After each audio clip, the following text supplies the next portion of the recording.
Oke.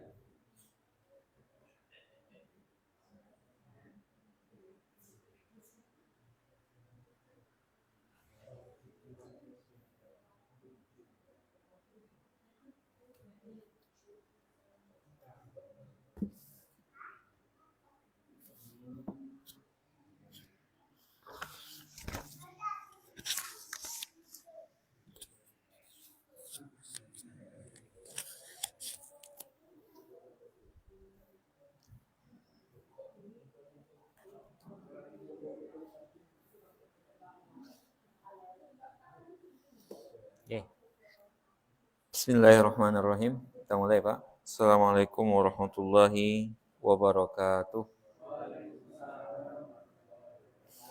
Alhamdulillahirabbil alamin. Wassalatu wassalamu ala asyrafil anbiya'i wal mursalin wa ala alihi wa ashabihi wa man tabi'ahu bi ihsanin ila yaumiddin, amma ba'du. Rabbi shrah li sadri wa yassir li amri wahlul 'uqdatam min lisani yafqahu qawli. Rabbi zidni ilma warzuqni fahma. Bapak, Ibu-ibu sekalian, jamaah salat maghrib Masjid Al-Ikhlas yang dirahmati Allah Subhanahu wa taala. Alhamdulillahirabbil alamin. Di maghrib ini, Pak ya, di tengah guyuran hujan ya. Alhamdulillahirabbil alamin. Allahumma shayyiban nafi'an. Kita diberikan kemudahan oleh Allah Subhanahu wa taala untuk bermajelis ilmu, melanjutkan lagi pembahasan kita terkait dengan fikih salat, fikih seputar salat. Kemudian salawat dan salam kepada Rasulullah sallallahu alaihi wasallam, kepada keluarganya, para sahabatnya dan para pengikutnya sampai akhir kelak. Pembahasan kita terakhir kemarin itu tentang al-mawadhi' al-manhi anis salati fiha, tentang tempat-tempat yang kita dilarang salat. Sekarang kita masuk di bagian kedua. Pertama kemarin terkait dengan kuburan, salat di kuburan yang sudah kita bahas. Sekarang kita lihat tentang as-salatu fil kanisati wal biya'ah, ya. Tentang salat di gereja dan biya'ah. Biya'ah itu tempat ibadahnya orang-orang Yahudi, sinagog, ya. Di sini dijelaskan, ya. Kita akan melihat secara ini hukumnya, Pak ya. Tapi nanti idealnya tentu kita lihat juga gitu. Abu Musa Al-Asy'ari, kemudian Umar bin Abdul Aziz itu pernah sholat di gereja itu, Pak. Pernah sholat di situ. Kemudian Imam Sya'bi, Atha' bin Abi Rabah, Ibnu Sirin itu menganggap tidak masalah sholat di situ. Kalau memang nggak ada tempat masjid, Pak ya. Kemudian dikatakan oleh Bukhari, karena Ibnu Abbas, dahulu Ibnu Abbas yusolli fi biya'ah, sholat di sinagog. Sinagog itu tempat orang Yahudi. Sholat di situ illa biya'ah fiha tamasil, kecuali sinagog yang ada patung-patungnya. Jadi kalau ada patung-patungnya nggak mau melakukan sholat di situ. Ya sama kayak ini, Pak ya. Ketika penaklukan Al-Quds di zaman Umar bin Khattab, kan Umar bin Khattab nggak mau sholat di gereja ya, karena khawatir di situ akan menimbulkan fitnah.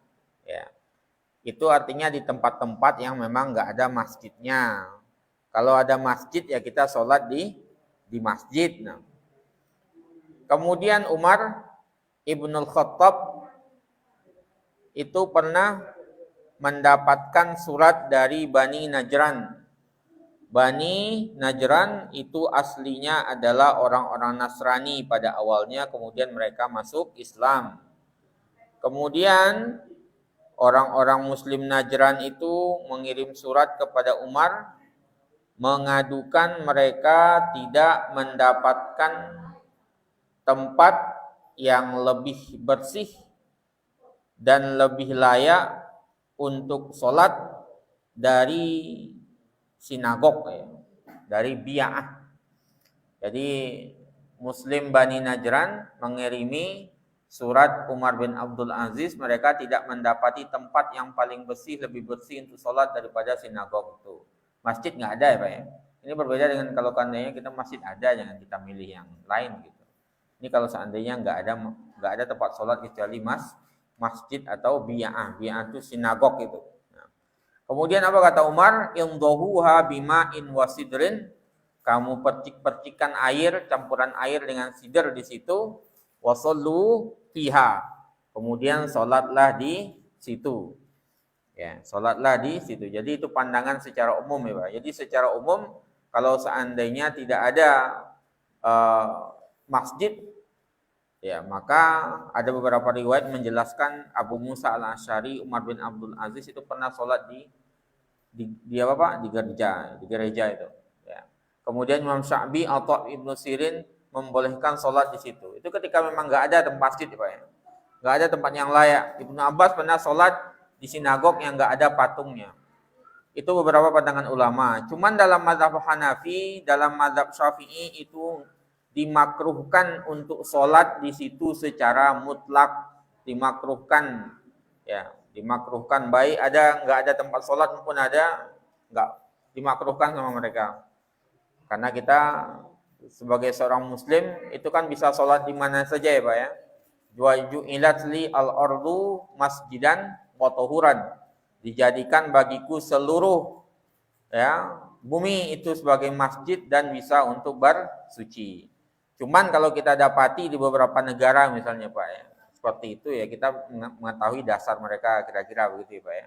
Kalau kita kan nggak ada alasan sebenarnya. Kita masjid bertebaran di mana-mana kan nggak mungkin kita memilih sholat di tempat orang lain kemudian masjid kita kosong kan nggak mungkin. Nah, cuman dalam kondisi negara-negara minoritas mungkin ya Pak ya. Eropa dan sejenisnya, mereka nggak mendapati tempat untuk sholat Jumat kemudian dipinjemi misalnya, itu kan memungkinkan itu. Ya. Kondisinya itu kondisional, Pak. Kalau kita kan nggak mungkin seperti itu, kita kan kondisinya masjid di mana-mana, ya banyak, Pak ya, maka bahkan ada yang nggak dihuni orang kan ada. Ya.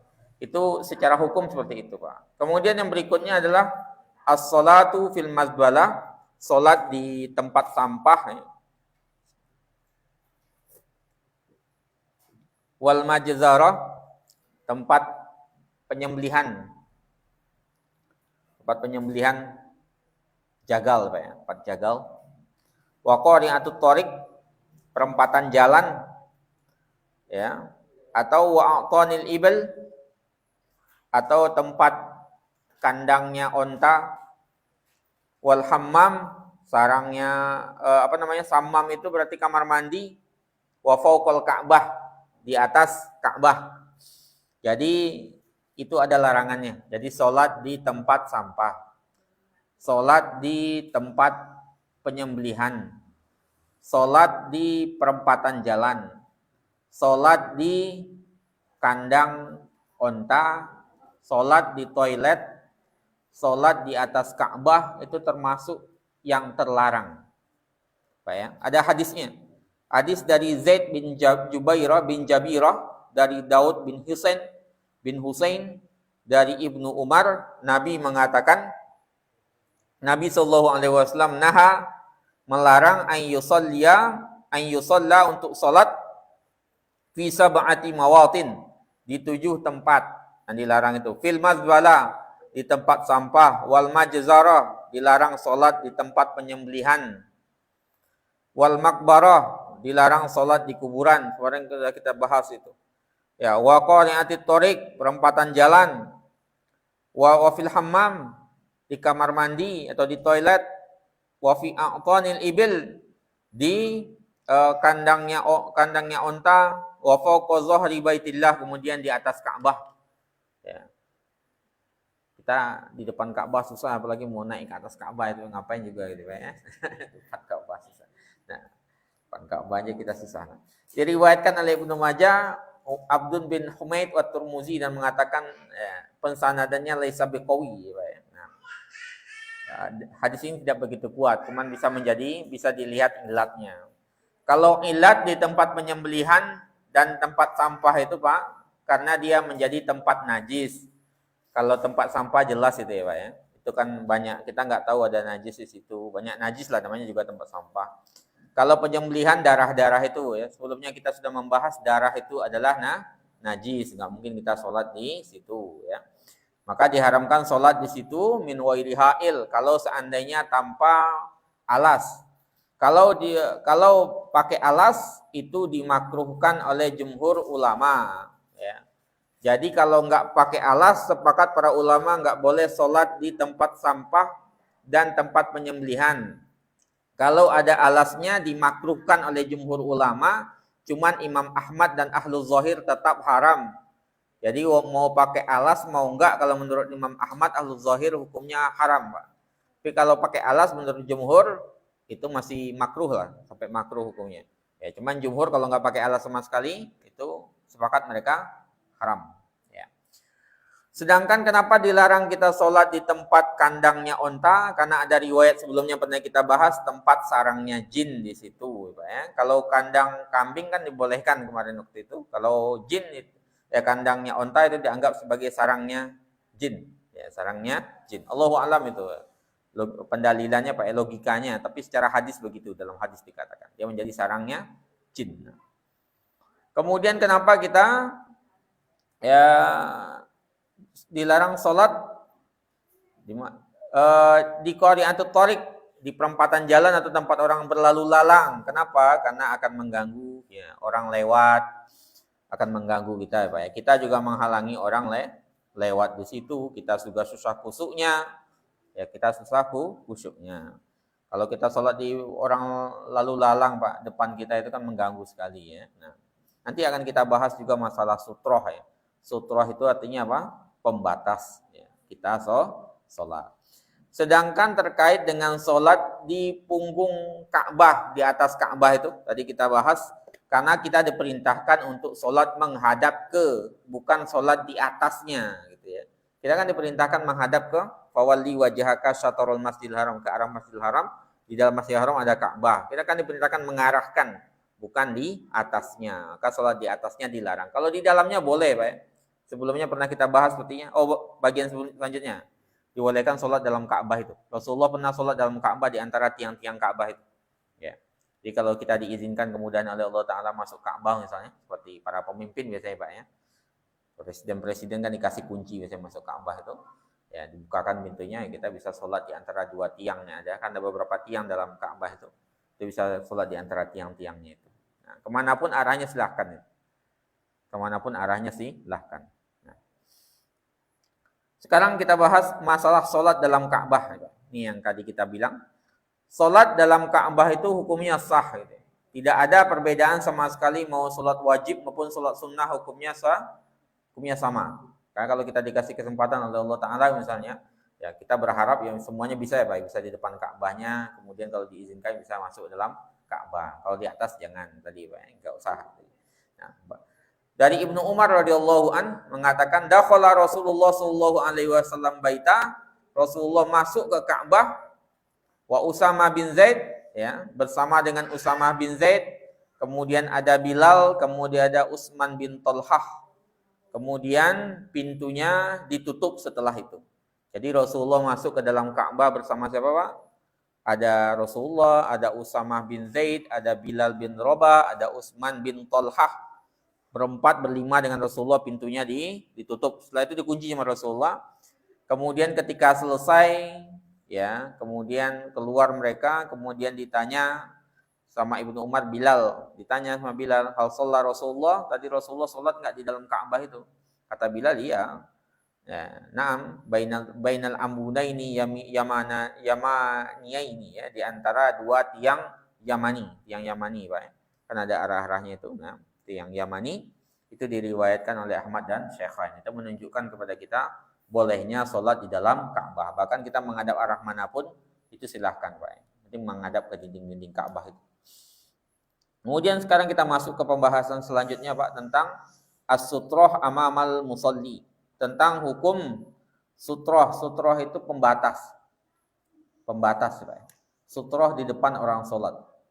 Ya, sutroh namanya Pak. Sutroh. Sutroh itu dari kata satara, yasturu, penutup yang menghalangi kita di depan kita sholat itu. Nah. Hukumnya gimana Pak? Hukumnya yustahabbu, disunnahkan bagi orang yang sholat ayyaj'al baina yadaihi, untuk meletakkan di hadapannya sutroh. Sutroh pembatas, tamna al-murur amamahu, untuk menghalangi orang yang lewat di hadapannya, wa takuffa basarahu, kemudian menutup pandangannya biar pandangan kita enggak melebar kemana-mana ya Pak. Jadi arahnya ke situ. Nah. Amma wara'aha, ya, dari yang ada di balik sutroh tersebut. Dasarnya apa Pak? Dasarnya adalah hadis Abu Sa'id Al-Khudri, Rasulullah SAW mengatakan, idza shalla ahadukum, kalau salat salah seorang di antara kalian, fal yusalli ila sutroh, maka salatlah ke sutroh itu. Sutroh itu pembatas, kayak dinding itu masuk sutroh. Wal yadnu minha, kemudian agak mendekat dari sutroh itu, dari pembatas itu. Ya. Agak dekat dari pembatas tersebut. Diriwayatkan oleh Abu Daud, Ibnu Majah. Dari Ibnu Umar, Rasulullah SAW, karena idza kharaja yaumal idi, kalau seandainya beliau berangkat di hari raya hari raya, amara bil hirbah, beliau meminta tombak ya Pak. Fatudhu' baina yadayhi, kemudian beliau menancapkan di hadapannya. Kemudian fayusalli ilaiha, kemudian beliau salat menghadap tombak itu. Itu pembatas ya Pak ya. Kemudian wanasu wara'ahu, kemudian orang-orang di belakangnya. Jadi yang bawa tombak itu cuma Rasulullah aja. Kalau imam itu sudah ada batasnya, berarti yang belakang nggak berlaku. Ya. Maka kalau seandainya kita kebelet itu kan dalam beberapa riwayat, misalnya kita ada tiba-tiba batal wudhu kita atau apa, atau kita kebelet Pak. Ya. Kalau kebelet itu ya, sakit perut. Ya. Orang banyak itu kan kita nggak ada masalah lewat ya, di depan orang sholat itu, karena sutrohnya di imamnya.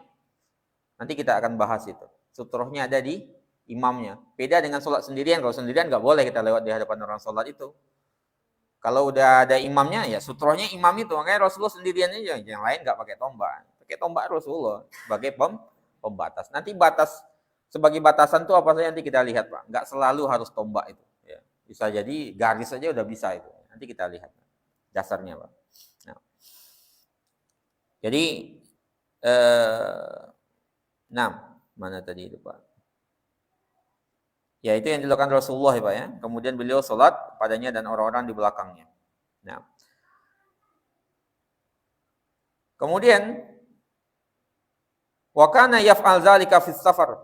Ya, beliau melakukan itu juga ketika safar. Kemudian dilakukan oleh para amir-amir, pemimpin-pemimpin setelah beliau. Dia melakukan seperti itu, dikasih batas ketika safar. Ya. Kemudian yang belakang sholat di belakang beliau. Dilawatkan oleh Bukhari, Muslim dan Abu Daud. Hanafiyah dan mazhab Hanafi dan mazhab Maliki berpandangan bahwasanya ya sutroh itu disunnahkan bagi orang yang sholat ketika dikhawatirkan orang akan lewat di hadapannya. Ya, jadi akan dikhawatirkan akan ada orang lewat di hadapannya. Kalau seandainya tidak dikhawatirkan orang lewat di hadapannya, maka tidak disunnahkan. Itu menurut mazhab Hanafi dan Maliki. Dalilnya apa? Dalilnya nanti ada dalil, Pak. Dalilnya riwayat Ibnu Abbas itu. Rasulullah suatu hari sholat di padang pasir itu Pak ya. Kemudian beliau nggak pakai sutroh sama sekali. Kenapa ya? Karena nggak ada orang yang akan lewat di hadapan beliau ketika itu. Karena nggak ada orang yang akan lewat di hadapan beliau. Tapi kalau seandainya ada ya dikhawatirkan, berarti kita kasih batasan. Nah, kasih batasan. Itu yang menjadi dalil pandangan mazhab Hanafi dan Maliki. Bahwasanya sutroh itu untuk ketika dikhawatirkan orang akan lewat di hadapan kita. Kalau seandainya enggak, maka pandangan mereka mazhab Hanafi dan Maliki tidak disunnahkan sama sekali. Ya, berdasarkan riwayat ini ya ini Ibnu Abbas Pak. Bahwasanya Nabi sholat di fadha itu ruangan terbuka, walaisa baina yadayhi syai'un, dan enggak ada di hadapan beliau sama sekali. Jadi di ruangan terbuka beliau sholat, kemudian enggak ngasih sutroh sama sekali. Kenapa? Karena nggak ada orang yang akan lewat ketika itu di hadapan beliau, nggak dikhawatirkan. Karena ya orang sebesar itu ngapain lewat di hadapan orang sholat, kira-kira gitu Pak. Ngapain lewat di hadapan orang sholat. Hadis diriwayatkan oleh Ahmad, Abu Daud, diriwayatkan oleh Al-Baihaqi, kemudian banyak syahidnya dengan pensanadan yang saleh ya, yang sahih. Kemudian bima yatahaqqaq, sutroh itu seharusnya seperti apa gitu ya. Sutroh itu seharusnya seperti apa? Nah, taruh, bismillah.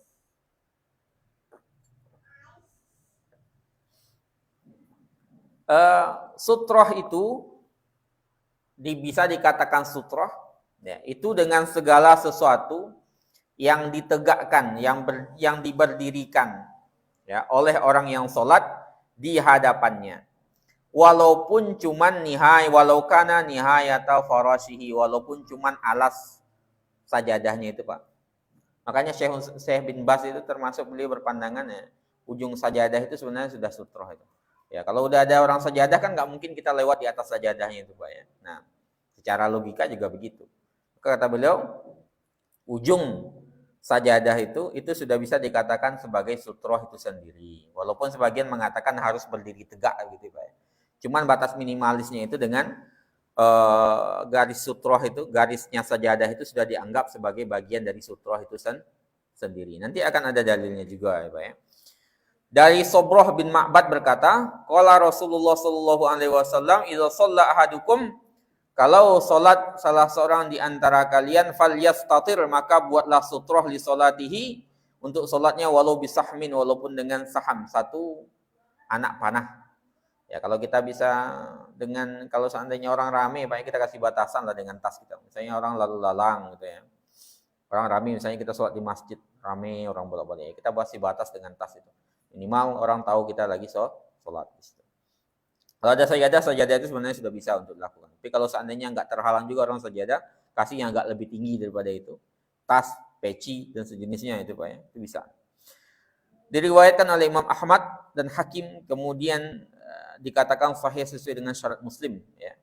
Kemudian ada riwayat Abu Hurairah juga, Pak, radhiyallahu anhu berkata Nabi Muhammad sallallahu alaihi wasallam, idza shalla ahadukum, kalau salah seorang di antara kalian salat, falyaj'al tilqa'a wajhihi syai'an, jadikan sesuatu di hadapannya, falyansab asan, hendaklah dia menegakkan tongkat, di tongkat kayak tombak tadi, tongkat.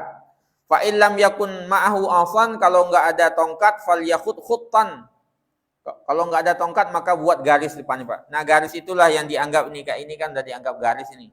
Nah, ini garis sajadah ini. Itu sudah dianggap garis, ya. Garis itu, ya, sudah dianggap sebagai sutroh itu sendiri. Jadi kalau ada yang tinggi, kita jadikan yang tinggi. Misalnya peci atau apa, Pak, kita taruh depan kita.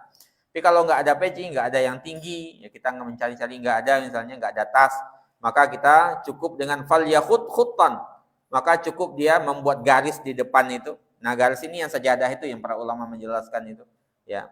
Ini kan lebih tinggi malah dari garis, Pak. Intinya menjadi batasan bagi kita. Maka kata Rasulullah, la yadurruhu ma marra baina yadayhi. Kalau sudah dibuat seperti itu, tidak akan memudaratkan lagi siapapun yang lewat di hadapannya. Ya, orang kan sudah tahu itu batasnya, orang akan melewati itu. Kalau kita taruh ini garis, berarti orang akan lewat di sini, gitu, ya. Nah, ini batasnya. Ini batasnya. Diriwayatkan oleh Imam Ahmad, Abu Daud, Ibnu Hibban, dan disahihkannya, sebagaimana disahihkan oleh Ahmad dan Ibnu Al-Madini, ya. Kemudian dikatakan oleh Al-Baihaqi, hadis ini enggak ada masalah sama sekali, dan inilah yang menjadi hukum, ya. Diriwayatkan juga bahwasanya Rasulullah itu pernah sholat menghadap tiang, ya, Pak. Ada tiang, beliau menghadap tiang. Kalau enggak, kadang-kadang beliau dalam riwayat itu menghadap pohon. Kadang-kadang juga beliau menghadap tempat tidur. Jadi sarir, tempat tidur, di situ ada Aisyah sedang berbaring. Jadi Aisyah sedang berbaring di tempat tidur, Rasulullah menghadap ke situ, Pak, salat. Nah, itu yang menjadi sutra gitu. Yang menjadi sutra tempat tidur itu, walaupun ada Aisyah di atasnya. Nah, ada Aisyah di atasnya. Nah, ini menjadi dalil juga bagi kita nanti, bahwasanya bolehnya sholat menghadap orang yang sedang tidur, gitu, ya.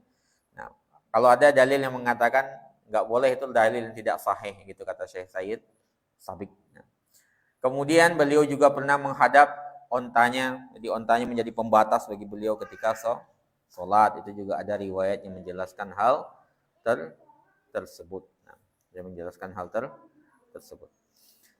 Itu terkait dengan sutra, Pak. Jadi kalau kita ada yang tinggi kita jadikan. Kalau nggak ada, minimal garis itu, termasuk garis sajadah itu sudah bisa dianggap sebagai sutroh itu, untuk menghalangi orang sholat di hadapan atau lalu lalang di hadapan kita. Kemudian, Pak, sutrotul imam, sutrotul lil makmum, ini yang kita katakan tadi. Sutrohnya imam, kalau imam sudah berbatas, kalau kita sudah berimam bermakmum, Pak, yaitu sutrohnya ya imam itu. Kita ngikut imamnya, kita nggak punya sutroh sendiri. Sutrohnya siapa? Sutrohnya imam. Kita satu sutroh dengan imam itu. Satu sutroh dengan imam. Nah, jadi wa ta'tabiru sutrotul imam sutrotan liman khalfahu. Sutrohnya imam, pembatasnya imam itu kalau sholat Pak, itu menjadi pembatas bagi orang yang sholat di belakangnya. Jadi pembatas yang dijadikan oleh imam itu menjadi pembatas bagi kita para makmum yang berada di belakangnya. Kayak sekarang ini kan imam ini ya, berarti kita udah nggak perlu sutroh lagi karena sudah ngikut kepada imam itu sendiri. Diriwayatkan oleh Amru bin Shu'aib dari bapaknya, dari kakeknya berkata, hababna ma'a Rasulillahi sallallahu alaihi wasallam. Kami singgah bersama Rasulullah sallallahu alaihi wasallam min saniyati adakhir. Ya, saniyati adakhir itu adalah jalan tinggi atau jalan menanjak yang ada di adakhir. Adakhir adalah nama tempat. Kemudian fahadaratis sholatu, kemudian waktu sholat sudah masuk ya Pak ya. Fasalla ila jidarin. Ya, kemudian beliau sholat menghadap dinding ketika itu. Dinding itu batu, dinding sejenisnya itu Pak. Itu dijadikan sebagai sutroh oleh Rasulullah. Kemudian fattakhadhahu qiblah, dijadikan di daerah kiblat, kemudian beliau menghadap itu, ya. Menghadap dinding itu atau batu. Wa nahnu khalfahu, dan kami di belakangnya. Fajaat bahmatun, kemudian datang tiba-tiba muncul seekor anak domba, ya Pak ya. Kemudian lewat di hadapan Rasulullah sallallahu alaihi wasallam. Sama Rasulullah dihalangi gitu. Dihalangi lewatnya, jangan lewat di hadapannya, termasuk binatang itu sendiri Pak ya. Hatta lasaqa batnahu bil jidari, ya, sampai Rasulullah ya agak menempel ke dinding ketika itu, ya. Wa marrat min waraihi, sehingga anak kambing tadi lewat di belakangnya Rasulullah. Jadi dihalangi sama Rasulullah agar lewat di belakangnya. Kalau lewat di belakangnya berarti kan lewat di belakang makmum Pak, di hadapan makmum. Kalau lewat di hadapan makmum nggak ada masalah sama sekali, karena sutrohnya adalah sutroh imam ya, karena yang menjadi batas itu adalah batasnya para imam itu sendiri ya, imam itu sendiri. Itu menjadi dalilnya. Kemudian riwayat Ibnu Abbas juga. Ibnu Abbas itu suatu hari mengendarai keledai, Pak ya. Kemudian ya dia ketika itu baru mau balik, ceritanya Abdullah Ibnu Abbas. Kemudian Nabi sedang sholat dengan para sahabatnya di Mina, ya. Kemudian Ibnu Abbas naik keledai itu di hadapan melewati shaf itu Pak. Jadi lewat di hadapan shaf itu. Lewat di hadapan shaf sampai keledainya itu lepas sendiri. Keledainya dilepaskan biar jalan sendiri saja kira-kira gitu. Kemudian dia gabung ke shaf. Dan enggak ada satupun yang memarahi Ibnu Abbas ketika itu atau mengomentarinya. Itu kan menjadi dalil bahwasanya dia dibolehkan, enggak masalah lewat ketika itu di depan para makmum itu, karena sutrohnya adalah sutroh imam itu. Ya, sutrohnya adalah sutroh imam gitu ya. Itu kalau dia sholat berjamaah. Kalau sendiri-sendiri ya nggak boleh Pak. Kalau sendiri-sendiri nggak boleh kita lewat di depan orang yang sedang sholat. Ya. Itu menjadi dalil. Jadi ketika kita sholat berjamaah itu, yang menjadi patokan sutroh kita adalah imam itu sendiri. Makanya imam itu perlu menempatkan di hadapannya kalau seandainya lapangan terbuka, yang mungkin orang lewat di hadapannya, ya dikasih sutroh ya. Ya, sutroh dikasih pembatas sehingga tidak memungkinkan orang atau sesuatu pun untuk lewat. Sedangkan yang di belakangnya nggak ada masalah sama sekali itu. Ya, nggak ada masalah sama sekali. Kemudian yang berikutnya Pak, istihbabul qurbi minha, disunnahkan untuk mendekat dari sutroh tersebut, ya, dari pembatas tersebut kalau kita sholat. Jadi jangan berjauhan, pembatas itu kita dekati. Ya. Dikatakan oleh Imam Al-Baghawi, istahabba ahlul ilmi ad-dunuwa minas sutrah. Para ulama mensunnahkan untuk mendekat dari pembatas itu. Ya Pak ya. Yang jarak di antara keduanya dengan kadar yang memungkinkannya untuk sujud. Ya, kadar yang memungkinkan untuk sujud. Nah, ini kadar untuk sujud Pak ya. Nah, kadar yang memungkinkannya untuk sujud. Nah, wa kadzalika bainas sufuf, ya. Begitu juga di antara soft itu, ya, dalam hadis dikatakan man mendekatlah darinya wal yadnu minha. Ya, dari Bilal diceritakan Nabi SAW salat itu antara dirinya dengan jidar, dengan tembok ini sekitar salah satu azro, tiga ini Pak, tiga apa namanya, 3 hastain, kira-kira begitu. Kalau dalam riwayat lainnya itu dalam riwayat Bilal, ya, kalau dalam riwayat Bilal itu kira-kira 3 hasta, ya, tempat sujudnya Pak, ya. Nah, dalam riwayat Bilal itu dikatakan, dalam riwayat Sahal bin Sa'ad, kana baina musalla, ya, Rasulullah SAW mamarul masyah, bisa lewat di situ kambing, gitu ya. Jadi jangan terlalu mepet ke temboknya sehingga nggak bisa sujud, ya. Sebagian itu memperkirakan kalau berdasarkan riwayat Bilal itu tiga hasta ini, ya, 3 kali ini, ya. Sedangkan dalam riwayatnya Sahal bin Sa'id itu bisa dilewati oleh domba, ya, dombanya itu, domba tersebut. Nah, intinya memungkinkan, ya Pak, ya, memungkinkan untuk kita sholat. Itu sunnahnya. Jadi semakin dekat kita semakin bagus, cuman jangan terlalu mepet yang memungkinkan kita nggak bisa ini Pak, ya, nggak ini. Jadi agak dibuka saja. Ini kan ini udah lumayan Pak, ya, lebar ini. Jangan terlalu mepet juga sehingga kita nggak sujudnya terlalu kecil, gitu ya. Nah, berikutnya Pak, tahrimul murur baina yadail musalli wa sutratihi.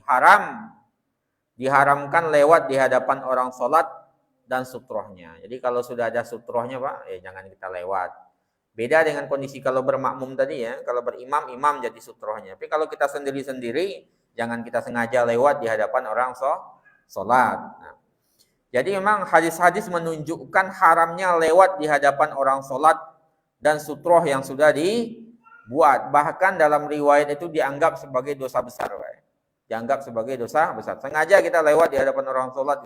Kita tahu dia sholat, kemudian lewat itu, jangan. Kita tahu hukumnya misalnya. Kita tahu hukum, kemudian sengaja kita tahu hukumnya nggak boleh, kemudian sengaja kita lewat, itu kan nggak boleh Pak, ya. Kalau nggak tahu, kan sebagian orang lewatnya masih seperti apa namanya Pak? Kalau ini Ustaz. Minta misi gitu Pak. Nah, tangannya begini seolah-olah dibolehkan, itu kan tetap tidak dibolehkan. Yang namanya orang sholat tetap nggak dibolehkan lewat di hadapannya, mau dengan cara apapun, gitu Pak, ya. Nah, dianggap sebagai dosa besar itu. Dianggap sebagai dosa besar. Dari Busr bin Sa'id dikatakan bahwasanya Zaid bin Khalid itu mengutusnya kepada Abu Juhaim, menanyakannya, "Madza sami'a min Rasulillah sallallahu alaihi wasallam?" Tentang apa yang didengarnya, ya, apa yang didengarnya dari Rasulullah sallallahu alaihi wasallam fil mari baina yadil musalli, tentang orang yang salat, ya, yang lewat di hadapan orang yang salat. Jadi suatu hari, ya Pak, ya, Zaid bin Khalid itu mengutusnya, diutus untuk menemui Abu Juhaim untuk bertanya tentang sabda Rasulullah terkait orang yang lewat di hadapan orang yang salat. Kemudian dikatakan oleh Abu Juhaim, Rasulullah Shallallahu alaihi wasallam bersabda, "Lau ya'lamul maru," kalau seandainya orang yang lewat mengetahui, ya, baina yadil musalli, di antara orang yang sholat itu, di hadapan orang yang sholat, kalau seandainya orang yang lewat itu tahu, maza alaihi, akibat buruknya lewat di hadapan orang yang sholat itu, lakana an yakif arba'ina, maka dia akan memilih untuk berdiam 40. Ini ada yang mengatakan 40 hari, ada yang mengatakan 40 bulan, ya Pak, ya. Ada yang mengatakan 40 tahun. Maka dia berdiri 40 tahun, khairul lahu, lebih baik daripadanya, min ayyamurra baina yadayhi, daripada lewat di hadapan orang yang sholat. Ya, jadi diam kita Pak, nunggu orang sholat itu, dalam hadis itu 40 tahun, atau dalam riwayat 40 hari. Cuma dikatakan arba'in aja. Kemudian para ulama menafsirkan, ada yang mengatakan 40 hari, ada yang mengatakan 40 bulan, ada yang mengatakan 40 tahun. Kita berdiam, itu lebih baik daripada kita sholat lewat di hadapan orang yang sholat. Kadang-kadang kita, sebagian orang itu nganggap remeh Pak, padahal harusnya bisa muter, ya muter aja udah, daripada Mendingan lewat di hadapan pejabat yang enggak sholat daripada lewat di hadapan orang yang sholat. Gitu. Dan kadang orang menganggap remeh sholat, kemudian pejabat nggak berani lewat, mendingan kita lewat di hadapan. Jadi 40 itu lebih baik daripada lewat di hadapan orang yang sholat. Dalam riwayat lainnya dikatakan, lau ya'lamul maru baina yadil musalli, kalau seandainya orang yang lewat di hadapan orang yang sholat mengetahui maza alaihi, apa keburukan yang akan didapatkannya, kana la an yakuna arba'ina kharifan, maka dia berdiri selama 40 kharif. 40 kharif itu artinya 40 musim. 40 musim berarti 40 tahun ya Pak, kira-kira gitu ya. Khairul lahu min ayyamurra baina yadayhi, lebih baik daripada lewat di hadapan orang yang sholat itu. Diam aja gitu Pak. Kenapa Pak? Karena saking besarnya dosa orang yang lewat di hadapan orang yang sholat gitu ya. Nah, Ibnul Qayyim mengatakan at-tahrim al-mazkur, keharaman yang disebutkan dalam hadis itu jikalau orang yang sholat itu pakai sutra. Ya, kalau pakai sutra, kita tahu dia pakai sajadah, sholatnya kan boleh sutra berarti sajadah ya Pak ya. Kita sengaja menginjak sajadahnya. Ya. Biasanya kita lewat batas sajadahnya. Kalau lewat batas sajadahnya kan nggak ada masalah berarti Pak ya. Nah, karena itu sajadah itu menjadi batasnya. Penting kita jangan lewat di atas sajadahnya itu. Itu berlaku, ya ancaman berdiri 40 tahun itu lebih baik daripadanya itu kalau seandainya dia pakai sutroh sengaja kita lewat gitu. Tapi kalau seandainya fa'amma illam yusolli ila sutroh, sedangkan jikalau dia sholat nggak pakai sutroh, fala yuharram al-murur baina yadayhi, maka tidak diharamkan lewat di hadapannya. Itu kata Ibnu Qayyim. Jadi kata Ibnu Qayyim kalau seandainya dia pakai sutroh ya berarti diharamkan. Kalau enggak, ya enggak ada masalah sama sekali. Seharusnya kita sholat juga begitu. Kita sholat jelas orang lalu lalang di situ, ya seharusnya kita memilih untuk sholat ke hadapan ya Pak. Agak maju aja ke depan. Ya kira-kira orang enggak akan lewat lagi di situ. Kalau kita tahu orang lalu lalang kemudian kita sengaja sholat di tengah jalan gitu, itu kan kita yang cari gara-gara namanya Pak. Menyusahkan orang gitu ya. Menyusahkan orang. Makanya lewat sholat di hadapan, agak maju aja ke depan. Kalau mau kayak gitu juga kasih pembatas yang dimana orang tahu kita sedang sholat. Kalau kita cuma berdiri, orang kan nggak tahu kita lagi sholat, apalagi nggak ada pembatas sama sekali. Makanya Ibnu Qayyim mengatakan ini terkait dengan orang yang pakai sutra. Kalau nggak pakai pembatas sama sekali maka nggak diharamkan. Ya. Beliau berdalil dengan riwayat Abu Hatim ya yang menjelaskan hal itu ya. Yang riwayatkan juga dalam sahihnya dari Muttalib bin Abi Wada'ah berkata, Ra'aitun Nabi sallallahu alaihi wasallam hinna faragha bin tawafihi, aku melihat, kata Abu Wada'ah ya, Al-Muttalib bin Abdul Wada'ah menceritakan, aku melihat Rasulullah sallallahu alaihi wasallam hina faragha min tawafihi, ketika selesai dari tawafnya, ata hasyiatat mataf, beliau mendatangi salah satu sisi Ka'bah, kemudian fasalla rakaataini, kemudian beliau salat 2 rakaat, walaisa bainahu wa bainat tawafina ahadun, tapi enggak ada batasnya sama sekali. Jadi dalam riwayat itu, riwayat dari Muttalib bin Abi Wada'ah, Rasulullah tawaf, selesai tawaf, kata Abu Wada'ah ini, Muttalib bin Abu Wada'ah, Rasulullah salat di salah satu sisi Ka'bah, kemudian enggak ada sutrohnya sama sekali. Jadi enggak ada orang di hadapan beliau. Artinya orang tawaf itu masih lewat biasa aja di hadapan Rasulullah yang sedang sholat. Itu kenapa? Karena Rasulullah nggak pakai sutroh ketika itu, sehingga dibolehkan orang itu tawaf itu lewat di hadapan beliau. Tapi kalau seandainya pakai sutroh, seharusnya berarti lewatnya di belakang Rasulullah. Ya, nggak boleh lewat di hadapan orang sholat itu sendiri. Itu kata riwayat Abu Hatim. Ya. Oke, nah kemudian sekarang kita lihat apa ya? Masru'iyatu ya disyariatkan daf'ul mar baina yaday al-musalli. Ya. Disunnahkan untuk, ini kita lihat ini maksud mendorong di sini apa? Daf'ul mar baina yaday al-musalli. Menolak atau mendorong orang yang lewat di hadapan orang yang sholat. Kan kita kadang-kadang menghadapi itu. Cuma perlu diperhatikan apa saja yang menjadi landasannya. Ya. Nah, apa saja yang kemudian ada orang lewat di hadapannya, kemudian dia tiba-tiba maju ke depan mendorong orang yang sholat, orang yang lewat, akhirnya malah kelahi di masjid itu. Itu kan salah memahami sebenarnya. Seharusnya orang yang sholat itu merapat ke depan, sehingga orang yang lewat itu kan enggak. Apalagi itu kan sholatnya udah pakai batasan ya. Nah, makanya di sini diperhatikan tentang masalah mendorong tersebut. Jadi idza takhadzal musalli sutrah, ya kalau seandainya orang yang sholat sudah menetapkan membuat sutrah ya, pembatas, ya sudah membuat pembatasnya, yusra' lahu an yadfa' al-mar, disunnahkan baginya untuk mendorong orang yang lewat di hadapannya. Ya. Insan kana au haywan, baik itu manusia maupun hewan. Itu tadi Pak ya, kalau seandainya jelas di hadapan kita ada sutrohnya dan orang sengaja lewat di situ, kita perlu memperhatikan itu mungkin Pak ya. Jadi jangan sampai tiba-tiba anak kecil lari-lari kemudian, wah itu ya jangan. Ya, perlu perhatikan juga itu. Kayak tadi itu kan orang yang sengaja ya, orang sengaja dengan orang yang tidak sengaja perlu kita bedakan. Orang yang sudah tahu itu sutroh kemudian dia sengaja bermain-main lewat di hadapan kita, itu mungkin perlu dikasih peringatan itu Pak.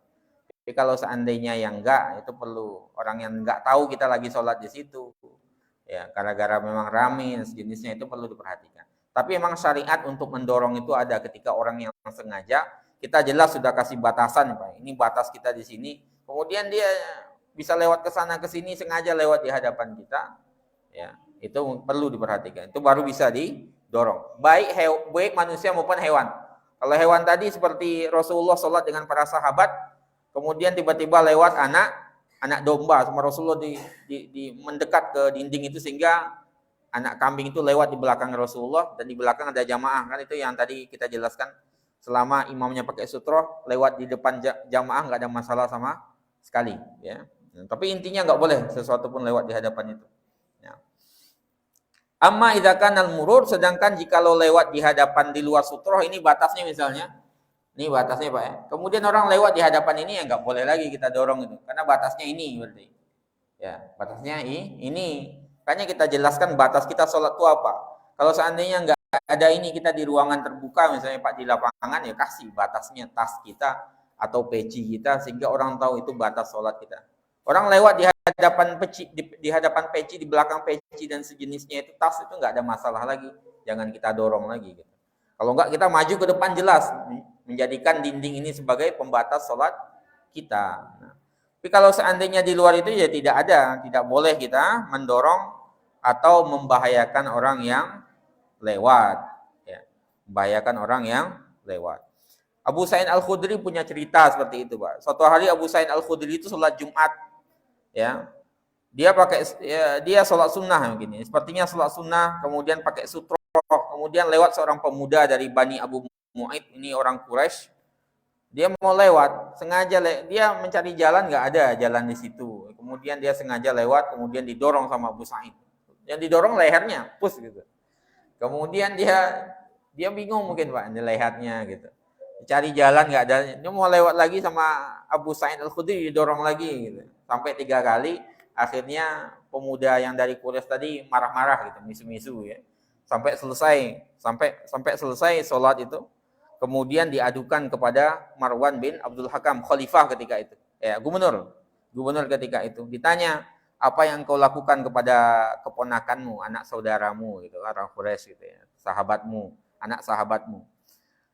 Kata Abu Sa'id, aku mendengar Rasulullah mengatakan, jikalau salah seorang di antara kalian sholat kepada sesuatu yang menjadi sutrah, kemudian seseorang pengen lewat, maka doronglah dia gitu ya.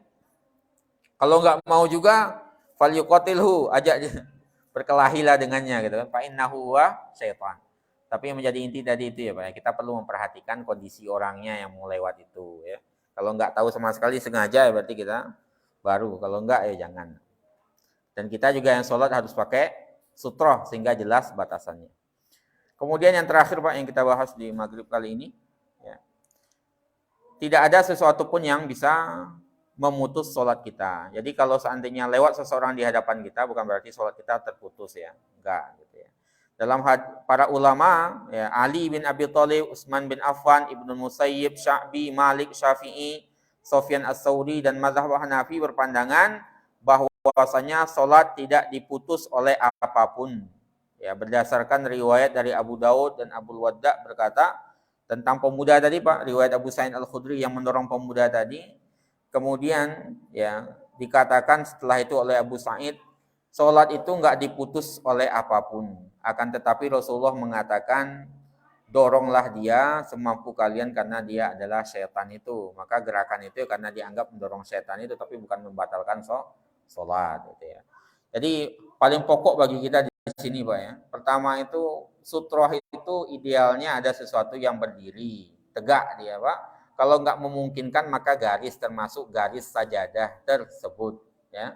Kemudian kita sholat, kalau seandainya sholat sendirian kita sholatlah ke sutroh itu sendiri, ada batasnya sehingga orang tahu kita sedang sholat. Semakin baik mendekat ke dinding itu Pak ya, agar orang nggak lewat juga, kita nggak sholatnya nggak terganggu, orang juga nggak terganggu untuk lewat di mencari jalan ya.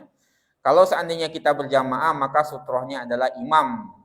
Sutroh imam itu adalah sutroh bagi kita yang di belakangnya. Jadi kita ya walaupun kita soft pertama itu nggak ada masalah itu Pak.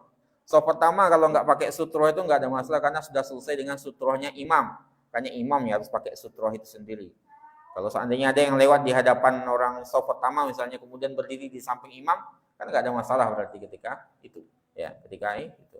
Jadi sutrohnya makmum kalau dalam berjamaah itu dipegang oleh imam itu sendiri. Sehingga itulah yang menjadi dalil kalau seandainya kebelet misalnya Pak ya. Dalam sholat berjamaah kebelet misalnya, maka pilihan salah satunya, ada beberapa pilihan sebenarnya. Cuman salah satu pilihan itu adalah kita bisa lewat di hadapan orang jamaah yang sholat itu. Karena sutroh kita adalah sutrohnya imam, bukan sutroh makmum sendiri-sendiri gitu ya. Nah, apalagi kebelet ketika itu kebelet ke toilet sejenisnya. Kita cukupkan demikian Pak, kita lanjutkan di pertemuan selanjutnya insyaallah. Kita tutup dengan doa kafaratul majelis.